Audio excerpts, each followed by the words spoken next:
اس دفعہ اس کو $1,00,000 کر دیا گیا ہے۔ تھوڑا سا پرابلمز آنے کا خدشہ ہے وہ ہے انفلیشن بڑھنے کا، کیونکہ جب 30% اور 35% انکریز دیا ہے، یہ انہاک الاؤنس دے دیا ہے، اس سے ایک پرابلم آنے کا خدشہ ہے کہ جی انفلیشن بڑھ جائے گی مارکیٹ میں۔ جو گورنمنٹ نے بجٹ دیا ہے یہ بڑا متوازن بجٹ دیا ہے۔ نئے بجٹ پر تاجروں کا ملا جلا رد عمل۔ بزنس مین گروپ کے زبیر موتی والا نے مشکل حالات میں اچھا بجٹ قرار دے دیا، کہا جو سختی سمجھ رہے تھے اس سے کہیں آسان بجٹ ہے۔ لاہور چیمبر کے صدر کاشف انور نے بھی مشکل وقت میں اچھا بجٹ قرار دے دیا، کہا زراعت اور سب سے زیادہ IT سیکٹر پر فوکس کیا گیا ہے۔ سرحد چیمبر آف کامرس نے بجٹ مسترد کر دیا۔ قائم مقام صدر اعجاز آفریدی نے کہا کہ بجٹ میں بزنس کمیونٹی کی تجاویز شامل نہیں کی گئیں۔ کراچی کے تاجروں نے کہا کہ IT سیکٹر کے لیے امپورٹ پر 1% ڈیوٹی فری مذاق ہے، کم از کم 10% ٹیکس چھوٹ دینی چاہیے تھی۔ تاجروں نے یہ بھی کہا کہ بجٹ میں مہنگائی پر قابو پانے کا کوئی حل نہیں بتایا گیا۔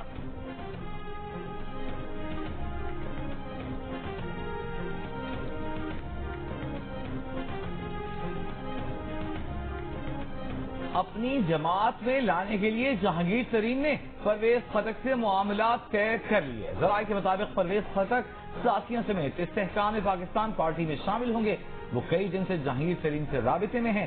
پرویز خٹک کو استحکام پاکستان پارٹی کا جنرل سیکرٹری بنائے جانے کا امکان۔ جہاں جا رہا ہے اپنی مسجد سے جا رہا ہے، سارے بالغ ہیں، 3-4 پارٹیاں ماضی میں بدلی ہوئی ہیں، بدلنے سے کی فرق ہے۔ آپ کا دوست بڑا اداس کا فواد چودھری بندہ کبھی اداس ہو جاتا ہے۔ جہانگیر ترین کی پارٹی میں جانے والے سب بالغ ہیں اور اپنی مرضی سے جا رہے ہیں، زبردستی کیسی؟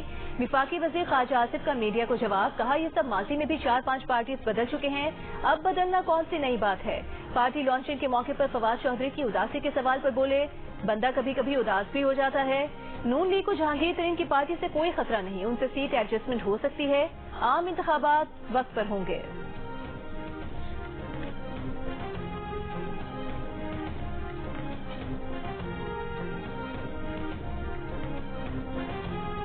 PTI رہنما علی محمد خان پھر گرفتار۔ مردان ATC سے رہائی کے بعد اینٹی کرپشن پولیس نے مقدمے میں گرفتار کر لیا۔ اس سے پہلے عدالت میں بیان دیتے ہوئے علی محمد خان نے کہا تھا کہ وہ 9 مئی کو مردان میں نہیں تھے، وہ بے گناہ ہیں۔ کمرہ عدالت سے نکلنے کے بعد پولیس جانے کی اجازت نہیں دے رہی۔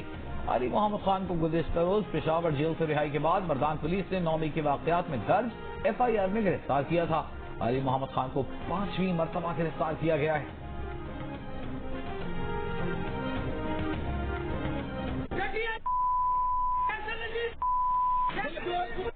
PTI leadership doctor Yasmin Rashid, Ijaz Chaudhry, Hassan Niazi نے عوام کو مزید اکسایا اور توڑ پھوڑ کا پیغام دیتے ہوئے لاہور کور کمانڈر ہاؤس کی طرف لے گئے۔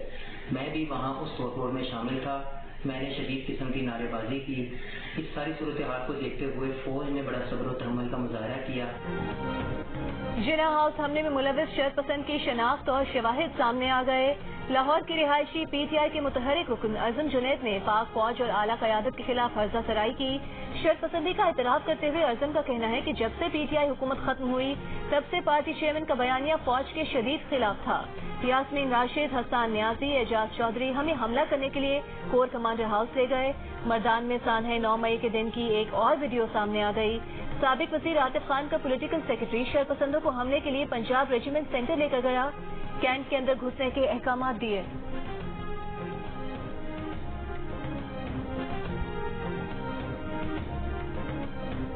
بہت زیادہ دکھ ہوا ہے، بہت تکلیف ہوئی ہے ہمارے جیسے لوگوں کو، جن کے پیارے اس میں کسی کا نیچرلی کسی کا بھائی ہے، کسی کا بیٹا ہے، کسی کا فادر ہے جو شہید ہو گئے ہیں، تو ان کے جذبات جو ہے وہ بہت مجروح ہوئے ہیں۔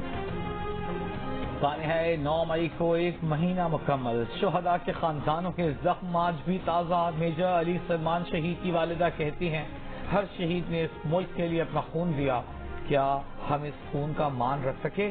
9 مئی کے واقعات سے ہمارے جذبات مجروح ہوئے، گھناؤنے عمل میں ملوث لوگوں کو سزا ضرور ملنی چاہیے۔ سابق فوجی افسران کے وقت کا جناح ہاؤس کا دورہ، عبداللہ حمید گل کی میڈیا سے گفتگو کرتے ہوئے کہنا تھا کہ وہ یہاں رہ چکے ہیں، یہاں بچپن کی یادیں ہیں۔ آج جناح ہاؤس کو دیکھ کر دل پاش پاش ہو گیا۔ ہم وعدہ کرتے ہیں کہ نفرت کو پروان چڑھنے نہیں دیں گے۔ کرنل ریٹائرڈ رانا جاوید مشتبہ نے کہا کہ 9 مئی کے واقعات سے شہداء کے لواحقین کا دل ٹوٹا ہے. جو تاثر پیدا کیا گیا کہ فوج کے اندر تقسیم ہے یہ بالکل غلط ہے. پاکستانی عوام اور فوج متحد ہیں.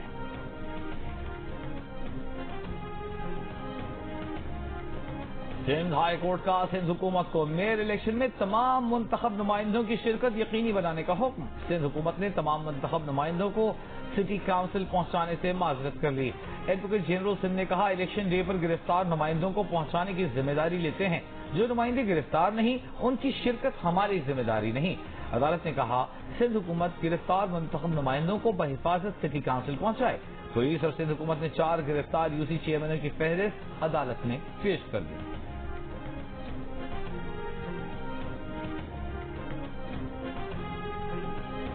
Human rights commission of Pakistan نے Dow university of health sciences کی جانب سے طلبہ کی ٹیوشن فیس راتوں رات دگنی کرنے کا فیصلہ واپس لینے کا مطالبہ کر دیا. کہا پبلک سیکٹر یونیورسٹیز اپنی فیسوں اور اخراجات میں اس حد تک اضافہ کر رہی ہیں کہ طلبہ کے لیے اعلیٰ تعلیم کا حصول مشکل تر اور ناممکن ہوتا جا رہا ہے. یہ ناقابل قبول ہے. یونیورسٹی انتظامیہ کو اپنا یہ فیصلہ واپس لینا چاہیے.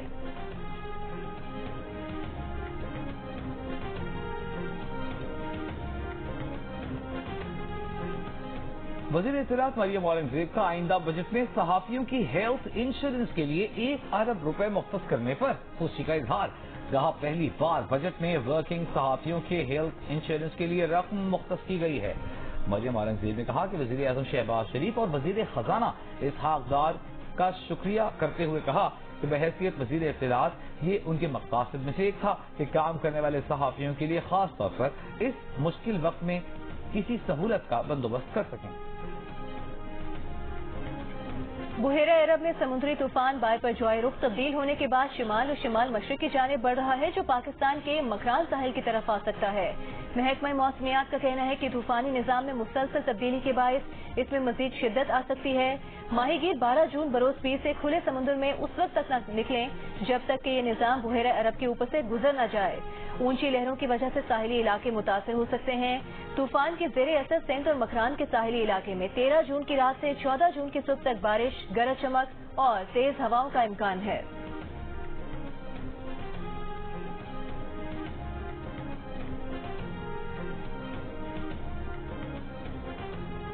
امریکہ جلد ختم نہ ہونے والے کسی تنازع میں فریق نہیں بننا چاہتا.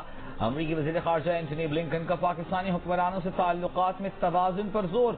60 سے زائد امریکی قانون سازوں کے خط کے جواب میں کہا ہے شہری حقوق کا احترام کرنے والا خوشحال جمہوری پاکستان امریکی مفادات کے لیے اہم ہے. جمہوری اصولوں اور قانون کی حکمرانی سب کے لیے یکساں رکھنے کی حمایت کرتے ہیں. امریکی محکمہ خارجہ حکومت پاکستان اور دیگر اسٹیک ہولڈر سے قریبی روابط برقرار رکھتا ہے. 60 سے زائد امریکی قانون سازوں نے اینٹونی بلنکن کو 16 مئی کو خط بھیجا تھا جس میں پاکستان میں جمہوریت اور بنیادی انسانی حقوق کے تحفظ پر زور دیا گیا تھا.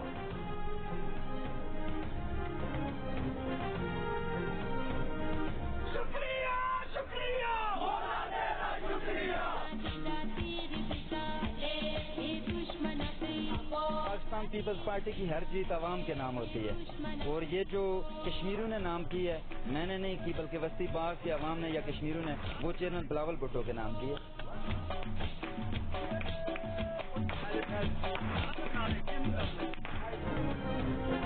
سانحہ 9 مئی کے بعد پہلا انتخابی نتیجہ آزاد کشمیر میں پی ٹی آئی کی بری طرح شکست. سردار تنویر الیاس کی نااہلی سے خالی نشست پر پیپلز پارٹی کامیاب. LA 15 باغ میں ضیاء القمر 25,755 ووٹ لے کر جیت گئے. 20,485 ووٹ لے کر نون لیگ کے مشتاق منہاس کا دوسرا نمبر. پی ٹی آئی کا امیدوار صرف 4,942 ووٹ لے سکا. فاتح امیدوار سے 21,000 ووٹوں سے عبرتناک شکست. ضیاء القمر کہتے ہیں کہ کامیابی پیپلز پارٹی اور خاص طور پر بلاول بھٹو کی کشمیر پالیسی پر اعتماد کا اظہار ہے. پاکستان، افغانستان، ایران سمیت کئی ملکوں میں بڑے دہشت گرد حملوں کا ماسٹر مائنڈ عالمی دہشت گرد افغانستان میں مارا گیا. کنڑ میں ہلاک ثناء اللہ غفاری، پستفانی بازار پشاور. کابل میں پاکستانی سفارت خانے، مزار شریف میں مسجد اور ایران میں شاہ چراغ مزار دھماکے سمیت ازبکستان اور تاجکستان میں بھی بے شمار حملوں کا ہیڈ آف آپریشن تھا. ثناء اللہ غفاری اپریل 2020 سے اسلامک اسٹیٹ خراسان صوبے کا سرغنہ تھا. دسمبر 2021 میں اقوام متحدہ، امریکہ، یورپین یونین عالمی دہشت گرد قرار دیتے ہوئے اس کے سر پر $1 کروڑ کا انعام مقرر کر چکے۔ ثناء اللہ غفاری کا تعلق افغانستان کے شہر کابل سے تھا۔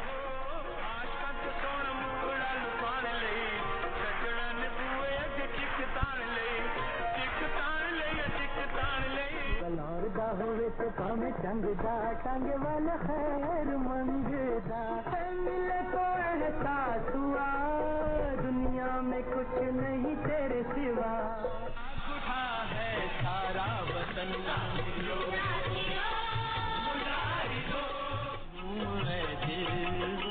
میرا جان بہار آئے گا تم ہی ہو محبوب میرے میں کیوں نہ تم پیار کروں۔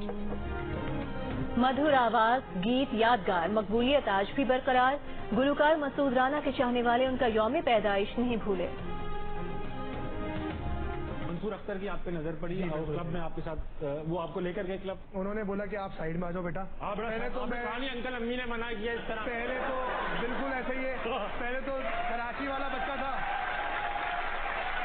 کراچی میں تو ایسا ہوتا ہے بھائی، ہاں کراچی میں تو ایسا ہوتا ہے، پہلے تو میرے کو یہ سائڈ میں کیوں لے کے جا رہے ہیں سر، یہی بات کر لیتے، ہاں انہوں نے کہا بیٹا سائڈ میں آ جاؤ کرکٹ کی بات کرنی ہے، میں نے کہا چلو پھر ٹھیک ہے، تو آج بھی کرکٹ کی بات۔ اور منصور اختر نے رومان رئیس کو سائڈ پر کیوں کھڑا کر دیا؟ اگر موقع ملے تو کیا رومان رئیس دوسری شادی کریں گے؟ تابش ہاشمی کے مزیدار سوالات، رومان رئیس کے دلچسپ جوابات جاننے کے لیے دیکھیے ہنسنا منع ہے، آج رات 11:05 پر صرف جیو نیوز پر۔